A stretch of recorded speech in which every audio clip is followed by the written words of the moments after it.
Okay, bitches, it's your boy Wit here, and we're gonna tackle some serious, like crazy shit today. Now, this shit is called DNA and RNA, motherfucker, okay? Now, this is the thing that makes this crazy is that it is basically like this shit is in our bodies right now, like as we speak. Isn't that like crazy? Anyways, I know that sounds fucked up, but I'm gonna tell you what it is. I'm gonna break it down for y'all motherfuckers so y'all street thug Tony can understand it when you're dealing. Okay, baby? Thank you. Anyway, the history. So prior to the 1950s, like, nobody knew jack shit about this, okay, baby? Like, you said DNA, they're like, what the fuck is that? Like, D who? Like, N who? Like, what is this shit? But, like, after 1950s, people really kind of, it got more popular. But, so here's the history, okay? So, 1928, here's a little evidence, this guy named Frederick Griffith.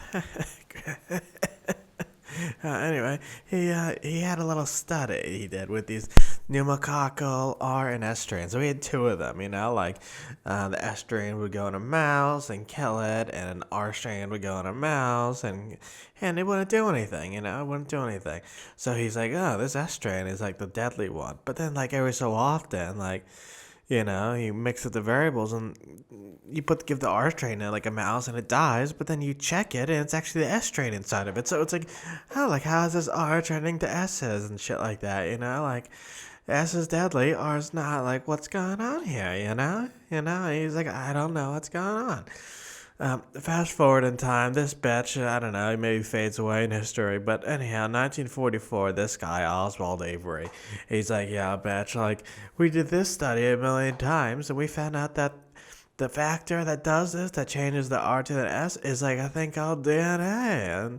And, he's like, holy shit, if only Frederick was around to find this out, but too late. The fame goes to me. Okay, so that's how it came along. So anyhow, some general structure, like the double helix structure. If you ever seen Spider-Man when he gets bit by a spider, that's what gets affected. Like the double helix structure. This is where the spider gene goes in. In its base pair.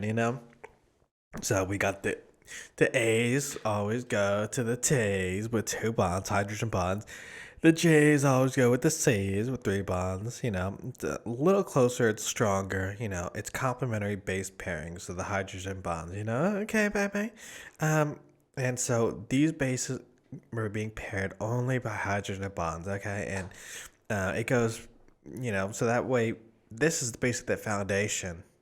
Okay, and this foundation gives the three main goals of DNA and RNA, which is the replication that it could change, So these A's are always with the T's or the U's, depending on what you're using. And G's with C's. Okay, baby. Information. So this thing can be put in a way that, a pattern arises and now code to a specific thing, and that codes information and mutability, so we could change. Okay, baby. So we gotta look at the nucleic acid structure. So the DNA, I know it's a double helix with two strands, but each strand is made of this, like nucleic acids. So you got a nucleic acid is made like this. So it's got a phosphate fucker right here, and then this bitch is right here, and a bitch always got a toe, which is the base in this. So that is like the A or the T or the J and the C. Okay, baby. And so when you got a sugar and a base, you got an N glycosyl linkage. This little link right here, this ain't no hydrogen bond. This is a fucking glycosyl linkage, motherfucker.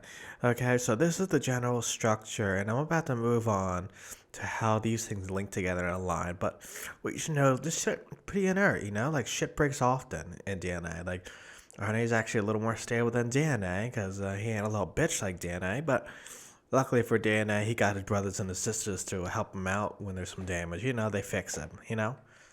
Okay, so the bases fall into two categories. You got cytosine, uracil, and thymine. These groups are a group together known as pyrimidines. I don't know. I never passed English.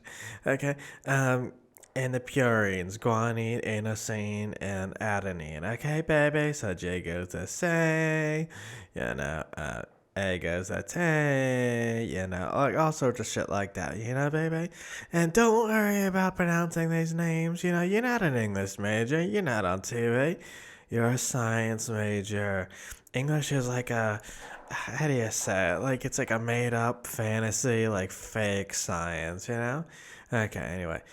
So DNA and RNA, the only difference is one is deoxyribonucleic acid and one is ribonucleic acid. So this is a structure that looks like a man, um, holding up his, partying, trying to raise the roof. But the DNA, instead of having these two nice feet like RNA, one's fucking broken. It's deoxygenated, okay? It was fucking broken on DNA. Remember, and that's a good way to remember that DNA is not as strong as RNA, okay? So let's look how they're linked together. So we got the yeah, you know how it is, baby. You know how it is. You got the glycolytic linkage and all that, and then you got the phosphate group. And so on one end, the hydroxy group, it's the 5 end, okay? The 5 prime end, and it links like this. So OH, then you got this group right here, and then you got the phosphate, and then so instead of the H, you got this linkage right here. Okay, another glycolytic linkage, and it keeps on going. So 5 to 3, 5 to 3, always in 5 to 3. Okay, so this makes a strand of different types of bases and all that. The bases usually attach right here on the side. I didn't show it because it changes. Right here, right here, right here, right here. And so this creates this long chain, okay? And this chain right here is the strand in DNA. So on one side you have one, and then the other side is complementary, the opposite. So if it was like here, if this was an A, the other side would be a T, and it's structured so the base pairs are right here and here are fixed inwards. That's how they connect.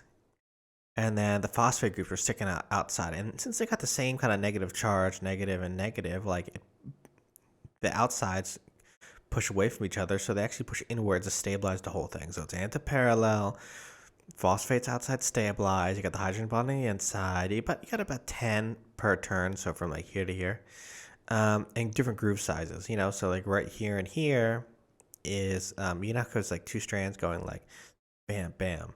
And there's a pause, and then it's like bam, bam. So like right here, it's a minor groove, and then there's a big groove right here. Okay, baby?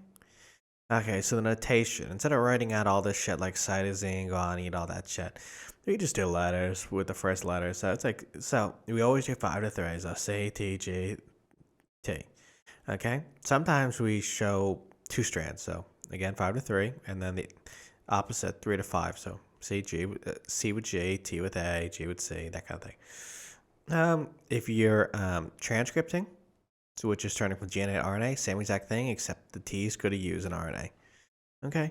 And then, yeah. Okay, so. Now, what is denaturation?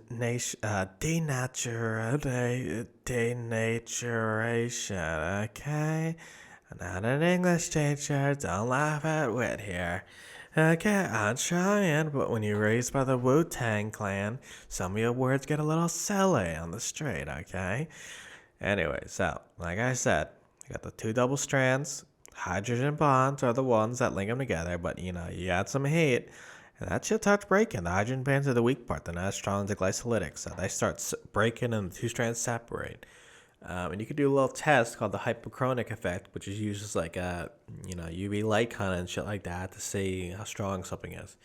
Reannealing is the opposite of denaturation, okay? And, depending on how complex your shit is how long it takes. Complex shit takes a while to get back together. If you're a simple little thing, a simple little piece of shit, it's fast, okay? Now, how do you change this? Okay, so extreme pH, like high and low, that'll denaturize it. Organic H bonders, that'll do it too, and low cations. That'll lower the TM as well, which is a melting temp, so it's easier to nature. Okay, also, one base pair mismatch. So, like, say if you have all these like strands, 100% good. If you change one, so instead of A going to T, it goes to like fucking G. They'll fucking fuck up the whole system, okay? One little thing will fuck up the whole system, so they'll do it. It's kind of fucked up, I know. Why do we base life on here? But, it's not my call, it's my man. That's my man Kanye up there, making all these rules. Okay, so, to break the RNA linkage, strong alkalides via hydroxylation. So if you add OHs, remember send up pHs and all that, they'll fuck it up. Okay, but DNA can't do this because it's not deoxy, so for this, you want to use restriction endonucleases, which are like special nucleases that you could throw into like a mixture of DNA that will cut at specific points, like AGs and stuff like that, so you can do specific targeting. Okay, last thing we're going to talk about is RNA. RNA is one silly motherfucker. So usually by itself, and like DNA, which is a double-stranded helix, RNA is actually a single strand, and except because primary structure. Except some viruses have some silly shit, but viruses are silly in general. Who the fuck knows what's going on with that? Fucking demons and shit. Secondary is actually usually in a hairpin structure. It's like this, 5 to 3, as always. So it looks like there's like a little penis going up. See that penis? So this would be the ball right here, one testicle, another one, and the shaft, and then the head of the penis. Not circumcised, I guess. I don't know. Now the secondary structure of RNA, of tRNA. So this is the transfer RNA, which transfers shit. It's got a very special loop. Okay, 5 to 3. Okay. Got the D loop and the T, I forget what shit that is, C loop. And they are specific to a certain type, okay, of base. And we have the Vera loop and the anticodon, which is where it attaches. So it's basically all you gotta know for now, This is gentle, like, it's easy to enter this, like a nice old lubricated, like hot dog, Anyways, you got any questions, answer them. Post them in the comments below, and when I'm at my hot tub sometime, I may see it and answer it.